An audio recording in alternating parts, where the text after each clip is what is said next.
Chers frères et sœurs et chers amis, je voudrais vous saluer au nom de Jésus-Christ, le bien-aimé Fils de Dieu, notre Seigneur et Sauveur.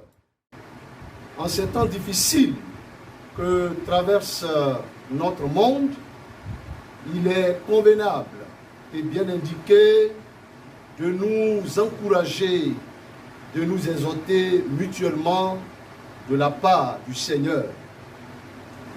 Notons que vers la fin du dernier trimestre de l'année 2019, une alerte fut donnée depuis la Chine, précisément à partir de la ville de Wuhan, de l'existence d'un virus rampant, dangereux et mortel qui faisait des vagues parmi la population chinoise.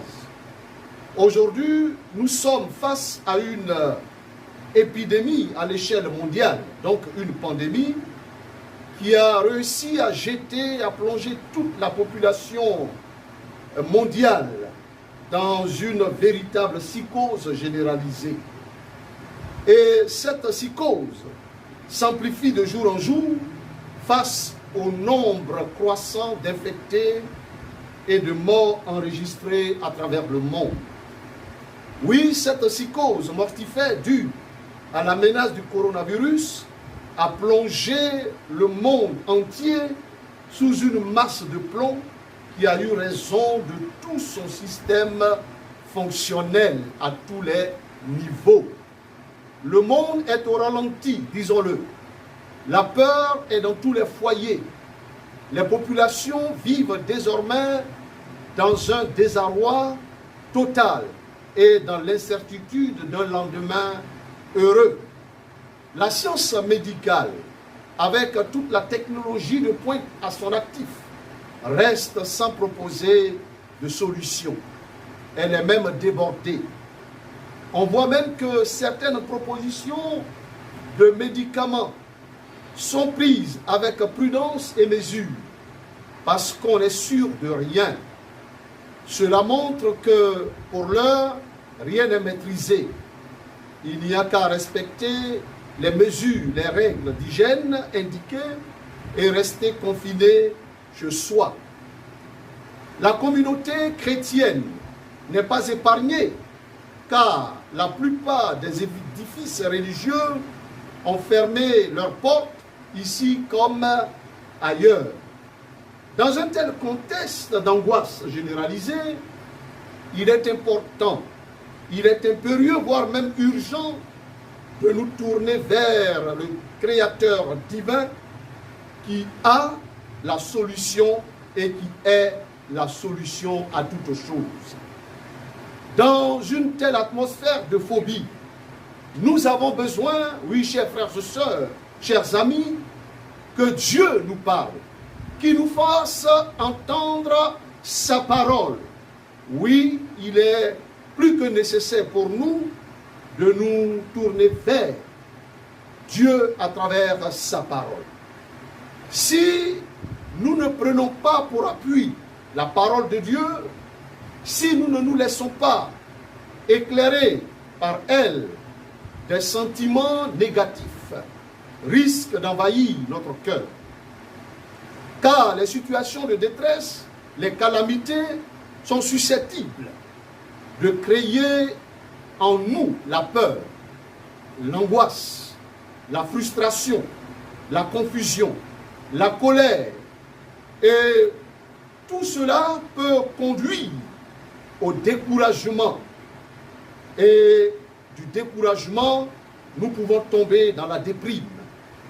Pour ne pas être dérouté en ces temps difficiles et pour ne pas tourner dos à Dieu en ces temps pénibles, nous avons, chers amis, chers frères et sœurs, absolument besoin, n'est-ce pas, que Dieu nous rassure au travers de sa parole.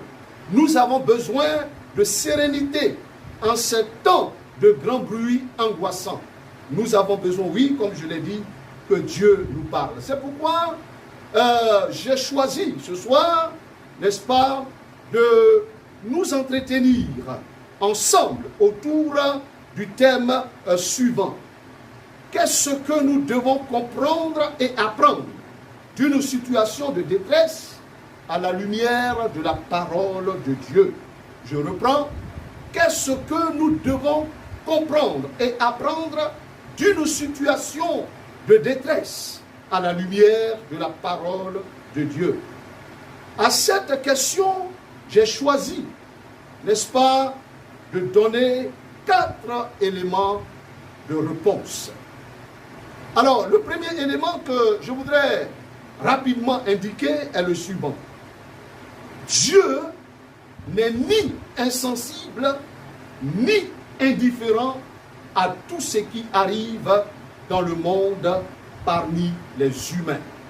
Nous devons comprendre et nous devons apprendre en ces temps difficiles, en ces temps de détresse, en ces temps de calamité, que Dieu n'est ni insensible, ni indifférent à tout ce qui arrive dans le monde parmi les humains.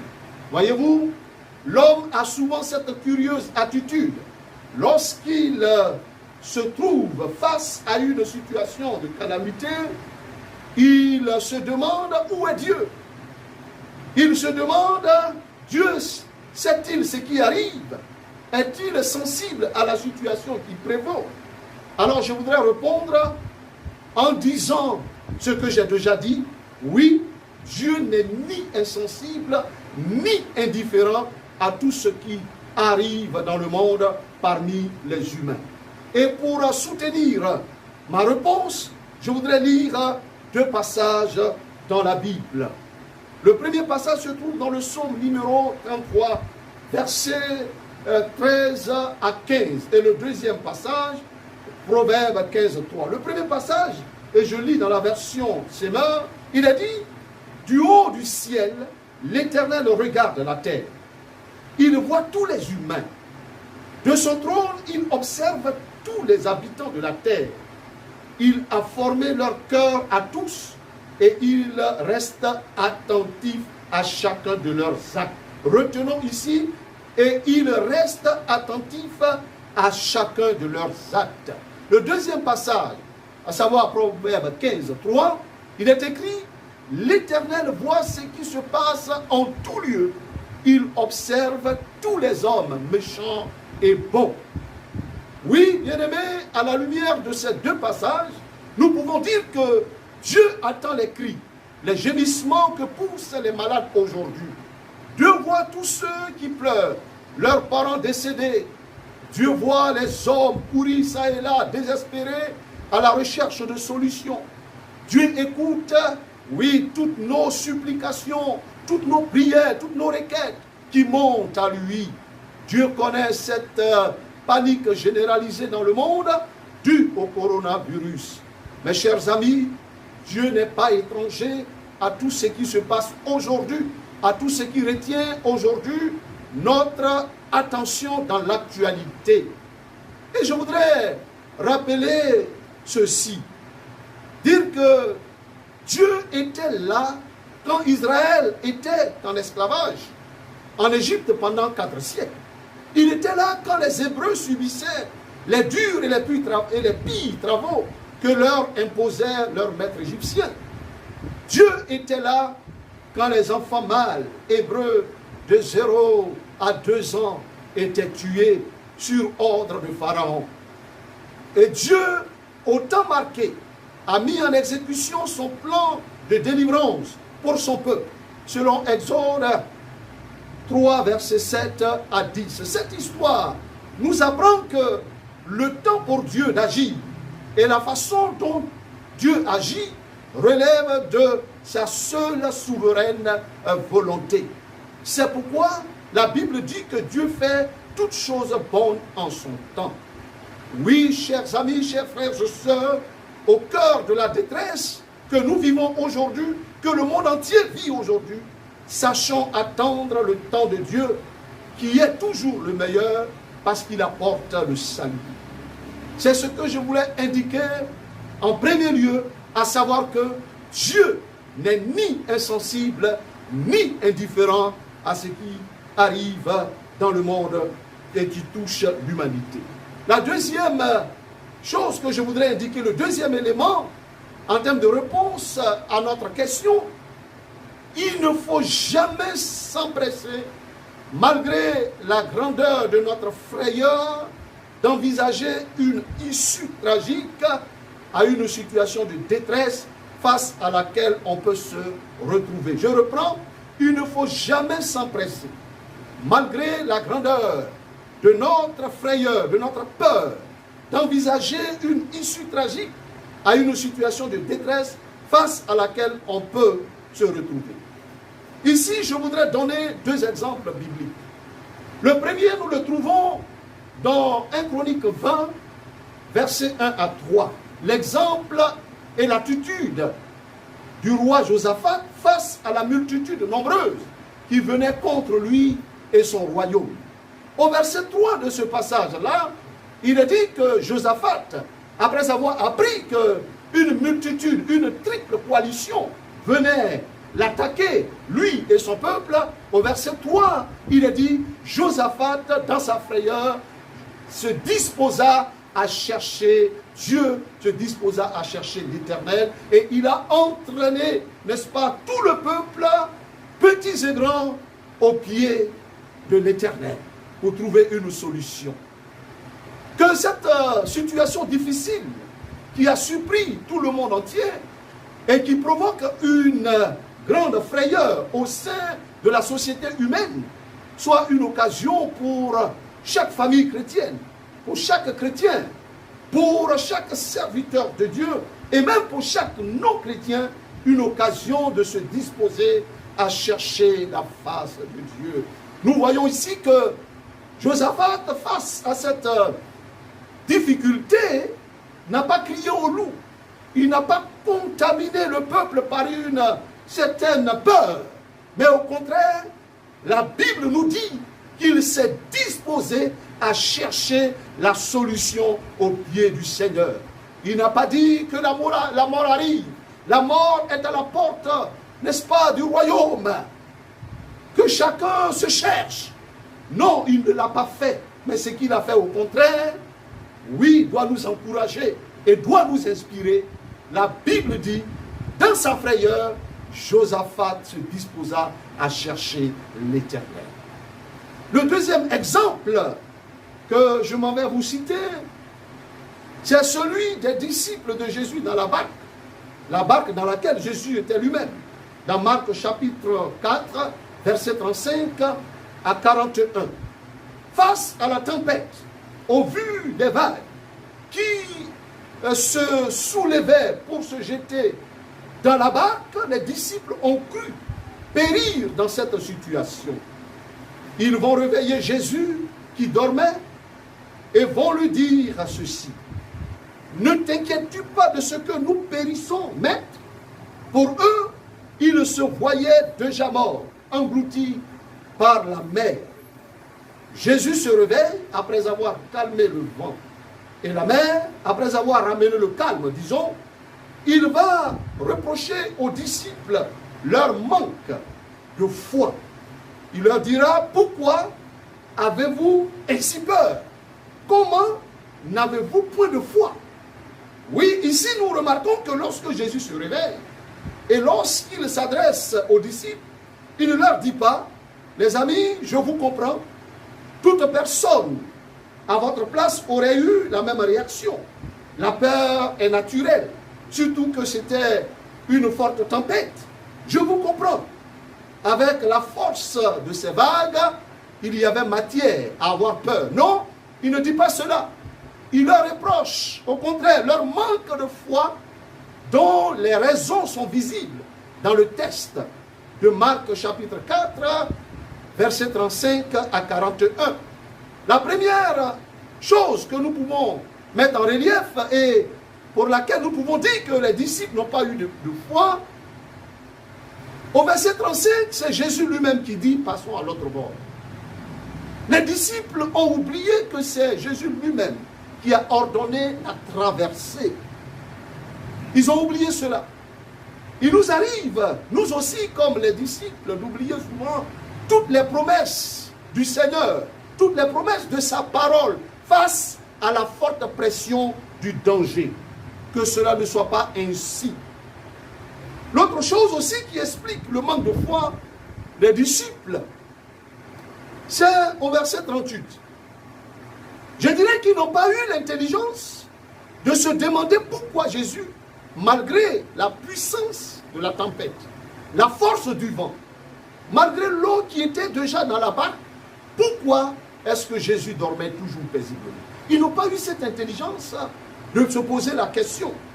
Leur question même posée à Jésus, notons-le, réfutait l'idée selon laquelle il était impossible à une personne de dormir paisiblement avec tout ce qui se passait autour de la barque et dans la barque.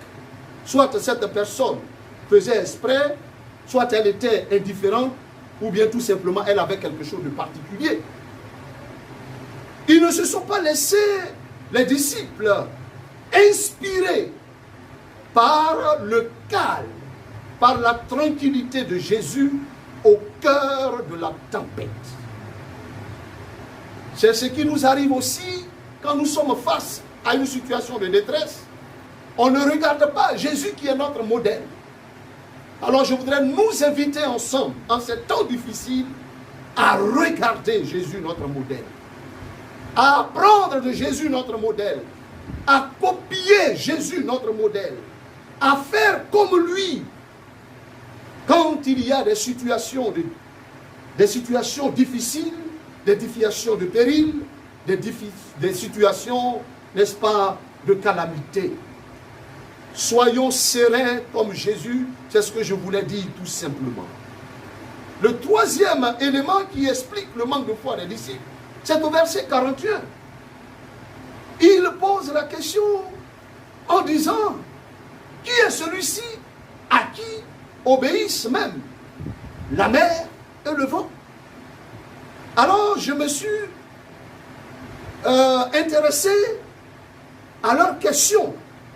Après analyse, j'ai compris que les disciples avaient sans doute la connaissance de Jésus qui guérit les malades, parce qu'ils l'ont vu guérir les malades avant cette scène de la traversée de la mer. Ils avaient connaissance d'un Jésus qui guérissait les malades, qui chassait les démons, et non le Jésus qui peut parler au vent et à la mer jusqu'à lui obéir. Ils avaient une connaissance sélective de Jésus. Certains, malheureusement, parmi nous, pensent qu'il existe des situations pour lesquelles Dieu serait limité dans sa puissance. Non, laissez-moi vous dire qu'il ne faudrait pas juger Dieu en fonction de la nature des situations face à nous, qui se présentent à nous. Dieu est tout puissant et il est tout suffisant pour toute situation qui se présente à nous, pour apporter la solution. Il ne faudrait pas donc, lorsque nous sommes face à une situation difficile, crier ça et là et croire que c'est fini pour nous, croire qu'il n'y a plus de solution, croire que c'est terminé, voir une issue tragique, terrible à la situation, comme ici les disciples. Ne faisons pas comme eux, mais que le calme de Jésus, l'exemple de Jésus puisse nous inspirer. Que la façon de faire de Jésus soit une source d'inspiration pour nous. Jésus, notre maître, n'a jamais paniqué devant une situation. Mais il a toujours gardé le calme. Et il s'est toujours confié dans le Père. Et c'est ce que nous devons faire.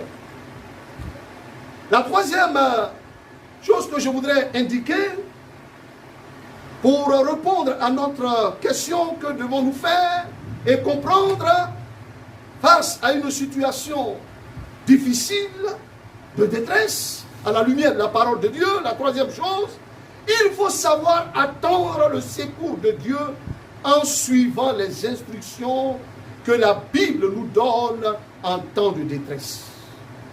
Oui, notre champ d'investigation, c'est la Bible. C'est la Bible qui est notre boussole.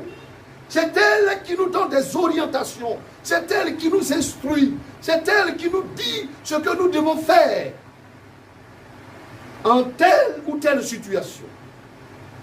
Il faut savoir, je le répète, attendre le secours de Dieu en suivant les instructions de la Bible, la parole de Dieu. La première chose que la Bible nous enseigne, c'est de garder notre confiance dans le Seigneur quand il y a une situation de détresse.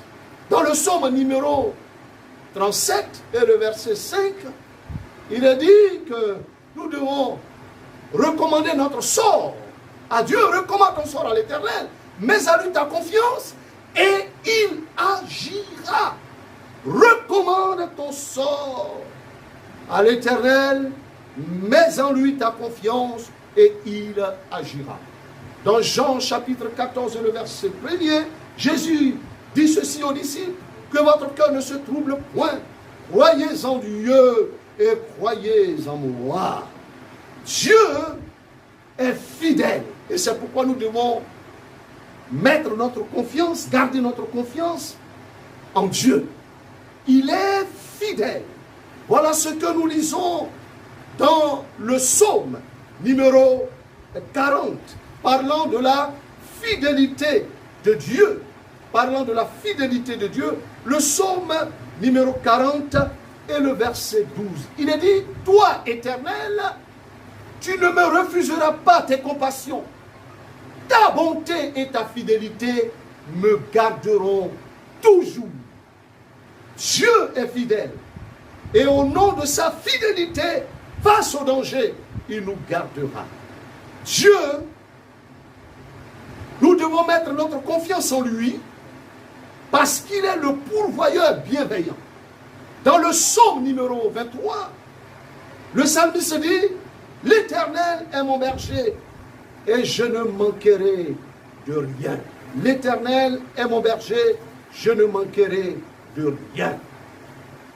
Encore, il dira dans le psaume numéro 37 et le verset 25, j'ai été jeune, j'ai vieilli, et je n'ai point vu le juste abandonné, ni sa postérité mendiant son pain. Verset 26, toujours il est compatissant et il prête, et sa postérité est bénie. Oui, bien-aimés, ici, nous voyons la bonté de Dieu. Lorsque nous plaçons notre confiance en lui, il vient à notre secours, il pourvoit à notre besoin, à nos besoins sur tous les plans. Besoin en termes de secours, besoin en termes de protection, besoin en termes, n'est-ce pas, de nourriture, besoin en termes de guérison, à tous les niveaux. Dieu pourvoit à nos besoins. C'est pourquoi nous devons garder sereinement notre confiance dans le Seigneur. Il est le Dieu Tout-Puissant. Il est le Dieu Tout-Puissant. Oui, dans le psaume, et ce psaume que aujourd'hui, un peu partout, nous citons en ces temps difficiles, le psaume 91, le verset 1, il est dit, celui qui demeure sous l'abri du Très-Haut repose à l'ombre du Tout-Puissant. Oui, notre Dieu est tous-puissant. Il est le détenteur du pouvoir absolu. Jésus dit, j'ai reçu tout pouvoir dans le ciel et sur la terre. Rien ne limite, aucune difficulté, aucune détresse, aucune pandémie, aucune maladie, aucun virus ne limite la toute-puissance de Dieu. Alléluia. C'est pourquoi nous devons lui faire entièrement et pleinement confiance. Oui, il faut apprendre à invoquer le Seigneur. Oui, c'est la deuxième instruction. Oui, que la Bible nous donne. Nous devons attendre le secours de Dieu en l'invoquant. Invoquer le Seigneur, c'est nous tourner vers lui pour lui présenter nos besoins, crier à lui. Oui, rechercher son secours, rechercher la solution au pied du Seigneur. Crier à Dieu et lui demander de nous secourir. Oui, c'est cela. Dans le psaume numéro 50, voilà ce que dit le psalmiste. le psaume numéro 50 et le verset 15. Il a dit, et invoque-moi au jour de la détresse. Je te délivrerai et tu me glorifieras. Au jour de la détresse, Dieu nous recommande de l'invoquer. Il nous délivrera. Il viendra à notre secours et nous nous disposerons en voyant le résultat de son secours, le résultat de sa puissance, le résultat de son intervention. Nous allons donc nous disposer à le glorifier, à l'invoquer, à le célébrer, à le chanter, à lui exprimer toute notre reconnaissance. Oui, nous devons apprendre à invoquer le Seigneur. Nous devons apprendre à invoquer le Seigneur. Lorsque nous lisons aussi Philippiens, un passage que plusieurs citent de cœur, de mémoire, Philippiens, le chapitre 4 et le verset, à partir du verset 6. Il a dit, ne vous inquiétez de rien. Paul dit, ne vous inquiétez de rien, mais en toutes choses, faites connaître vos besoins à Dieu par des prières et des supplications, avec des actions de grâce. Et le verset 7. Et la paix de Dieu, qui surpasse toute intelligence, gardera vos cœurs et vos pensées en Christ. Le verset 7 est important ici. Paul dit, lorsque nous avons des besoins, il ne faut pas nous inquiéter. Il ne faut pas se laisser disperser, ça et là dans son esprit. Mais il faut venir au pied du Seigneur, l'évoquer, le supplier, le faire connaître ses besoins. Lui faire connaître ses besoins. Alors, au verset 7, ce qu'il dit est très important.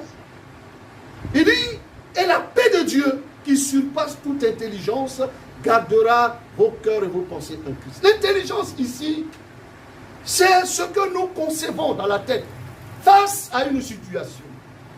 Ce que notre intelligence nous montre, la réalité, la profondeur, la largeur, la grandeur, l'importance de la situation.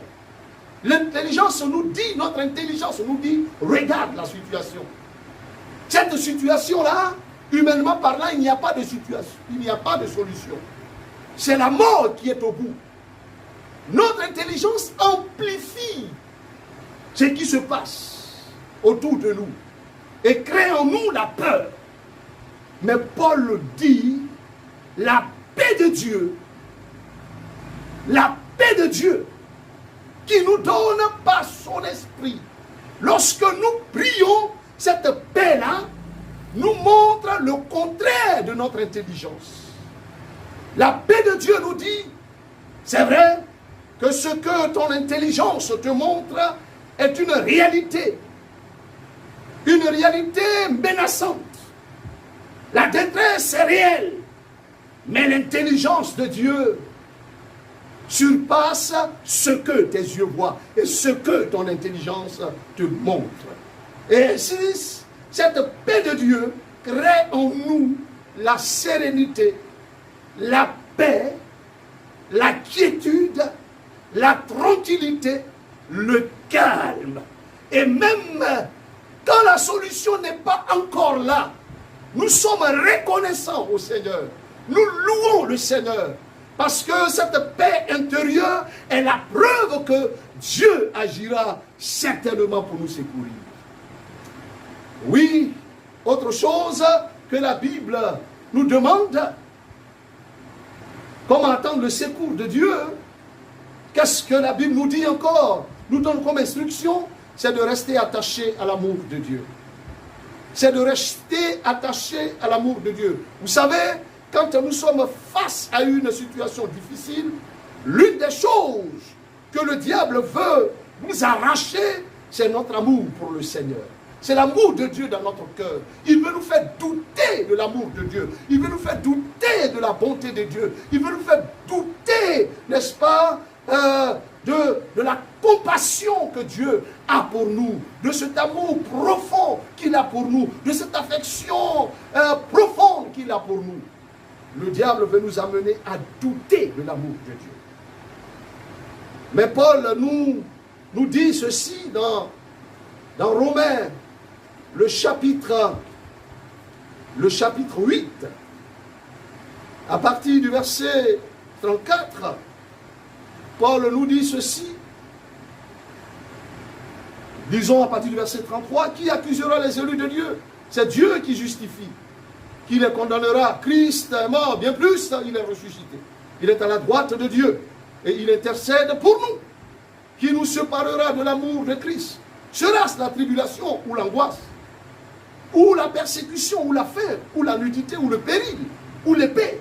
Selon qu'il est écrit, c'est à cause de toi qu'on nous met à mort tout le jour, qu'on nous regarde comme des brebis destinées à la boucherie.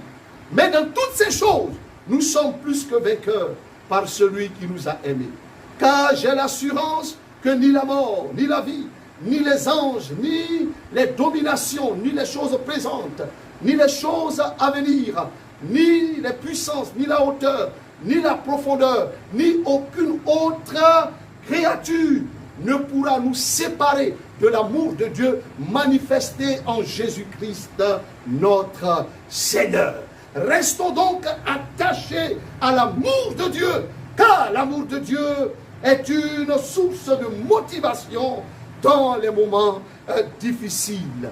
Oui, l'amour de Dieu, nous devons rester attachés à l'amour de Dieu. Autre chose, nous devons méditer la parole de Dieu. C'est l'une des instructions que la Bible nous donne. Car la parole de Dieu fait grandir en nous la confiance dans le Seigneur. Romains 10, 17. La foi vient de ce qu'on entend. Et ce qu'on entend vient de la parole de Christ. Lorsqu'en temps de difficulté, nous plongeons nos regards dans la parole d'elle qui nous donne de l'assurance dans notre marche. Le psalmiste dit que la parole de l'Éternel est comme une lampe à ses pieds, une lumière sur son sentier. Lorsque sur un sentier il y a des ténèbres, que la lumière apparaît, on marche avec assurance. Quand il n'y a pas de lumière, on marche ploupin dans le doute. On ne sait pas où on va, on est dans l'incertitude. Mais lorsque la lumière apparaît, il y a l'assurance qui vient. Nous marchons et nous savons où nous allons. C'est cela la parole de Dieu. Elle nous donne de l'assurance dans notre marche en ces temps sombres de l'histoire de l'humanité moderne. Bien-aimés, sachons nous attacher, sachons nous tourner vers la parole de Dieu pour la méditer, car elle nous donne l'assurance dans notre marche. Et pour terminer, le quatrième élément, pour répondre à notre question, à savoir que devons-nous faire, que devons-nous comprendre et apprendre en temps de situation difficile à la lumière de la parole de Dieu. Le quatrième élément que je m'avais indiqué pour terminer, il faut savoir qu'au cœur de toute calamité, de toute détresse, il y a toujours une leçon à tirer en rapport avec la volonté de Dieu. Oui, savoir qu'au cœur de toute situation de détresse, de toute situation de difficulté, de toute calamité, il y a toujours une leçon à tirer en rapport avec la volonté de Dieu. Pour Dieu, rien n'existe et ne se fait au hasard dans le monde. Même si Dieu n'est pas l'auteur de ce qui arrive, même si ce qui arrive n'émane pas de sa volonté permissive, Dieu est toujours là pour nous apprendre quelque chose. C'est ce que je voulais dire. Il se sert toujours des événements, bons ou mauvais, pour nous apprendre quelque chose en rapport avec sa volonté. Dans tout ce qui arrive, Dieu se présente toujours comme celui qui se sert des événements, qu'ils soient bons comme mauvais, pour nous apprendre quelque chose en rapport avec sa volonté. Lisons à propos deux textes bibliques. Le premier texte se trouve dans Jean le chapitre 9, versets 1 à 3, et le deuxième texte, Jean 11, versets 1 à 4. Toujours dans la version Semeur. Il est dit, dans Jean 9, versets 1 à 3, en partant, Jésus aperçut sur son chemin un homme qui était aveugle de naissance. Ses disciples lui posèrent alors cette question. Dis-nous, maître, pourquoi cet homme est-il aveugle? Est-ce à cause de son péché ou celui de ses parents? Jésus répondit, cela n'a pas de rapport avec son péché ni avec celui de ses parents. C'est pour qu'en lui, tous puissent voir ce que Dieu est capable de faire. Dans le deuxième texte, Jean 11, verset 1 à 4, il est dit, dans la ville de Béthanie, toujours dans la version Semeur, dans la ville de Béthanie, vivaient deux sœurs, Marthe et Marie, ainsi que leur frère Lazare. Marie était cette femme qui, après avoir répandu une huile parfumée sur les pieds du Seigneur, les lui essuya avec ses cheveux. Lazare, son frère, tomba malade. Les deux sœurs envoyaient donc quelqu'un à Jésus pour lui faire dire, « Seigneur, ton ami est malade. » Quand Jésus apprit la nouvelle, il dit, « Cette maladie n'aboutira pas à la mort. Elle servira à glorifier Dieu. Elle sera une occasion. » Notez bien, elle sera une occasion pour Dieu pour faire apparaître la gloire du Fils de Dieu. Alors, dans ces deux textes, rien ne nous dit que c'est Dieu qui était à la base, premièrement, de la cécité de cet homme et de la mort de Lazare qui était malade. Non, non, non, la Bible ne nous le dit pas. Non.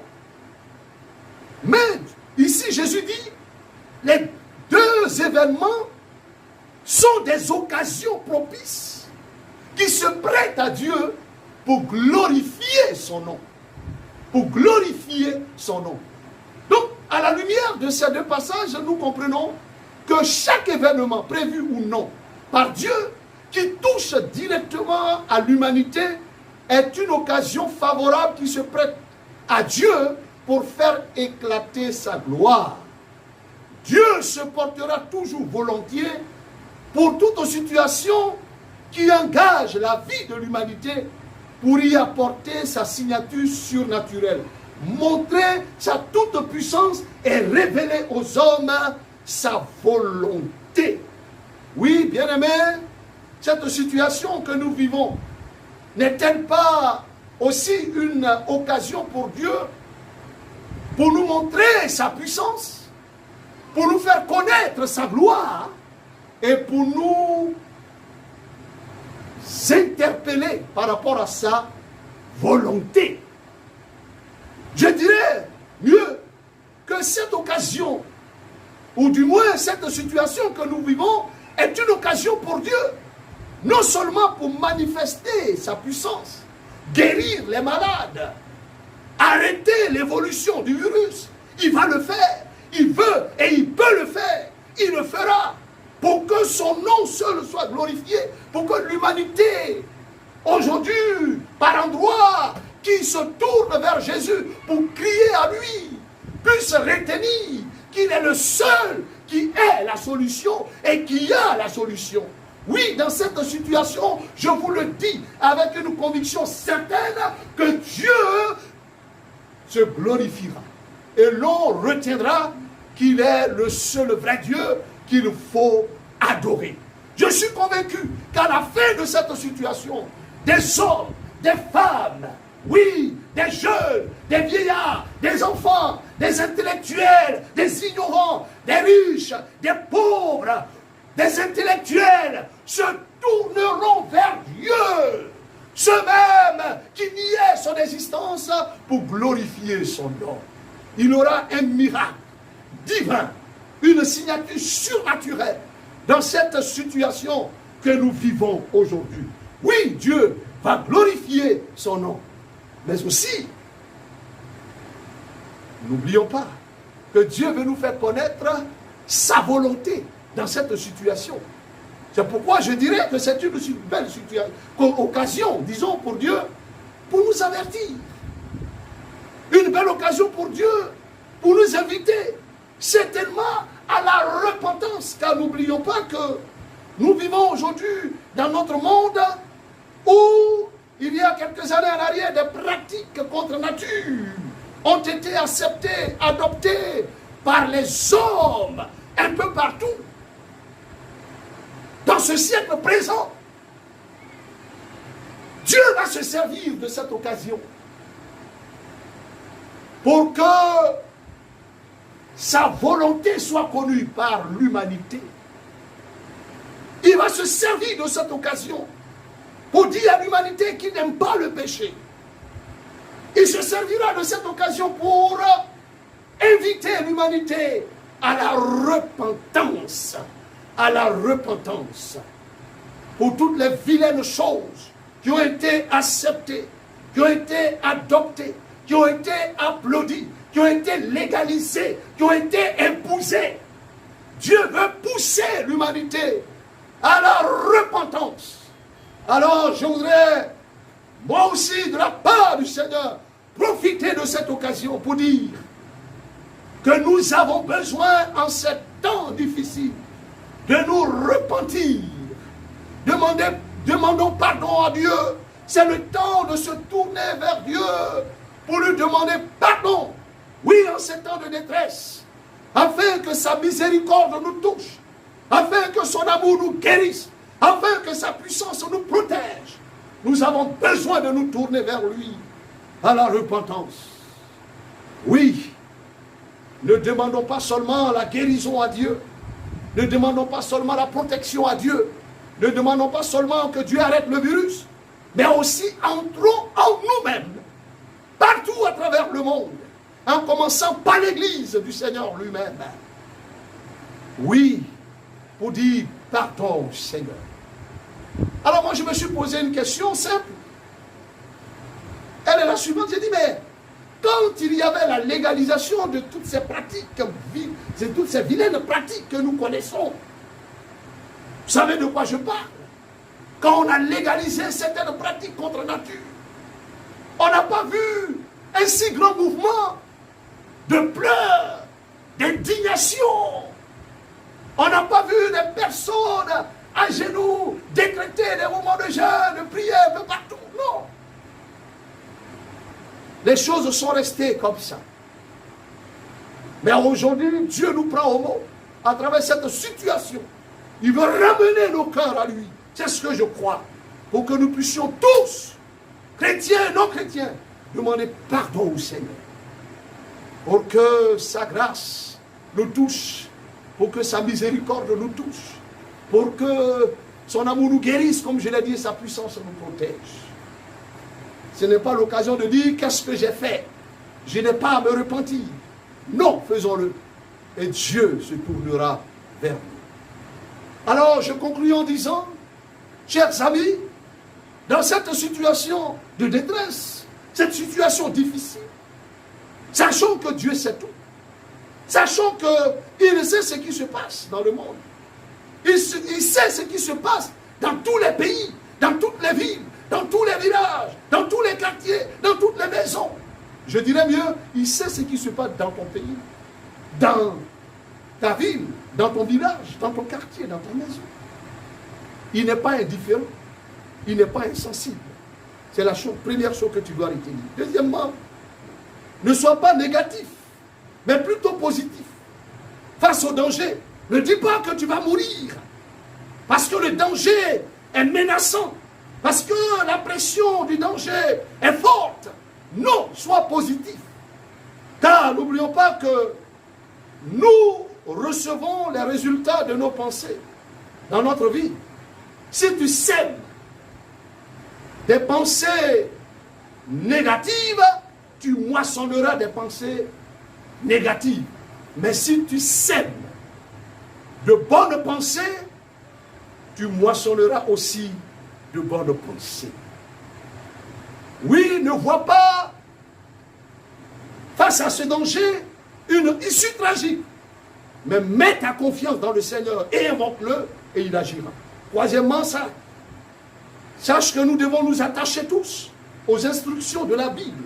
C'est la bonne façon d'attendre le secours de Dieu. Oui, Dieu nous encourage à la foi, dans sa parole, à la prière, à l'attachement à son amour, à l'attachement à sa parole. Oui, c'est de cette façon que nous devons attendre le secours de Dieu.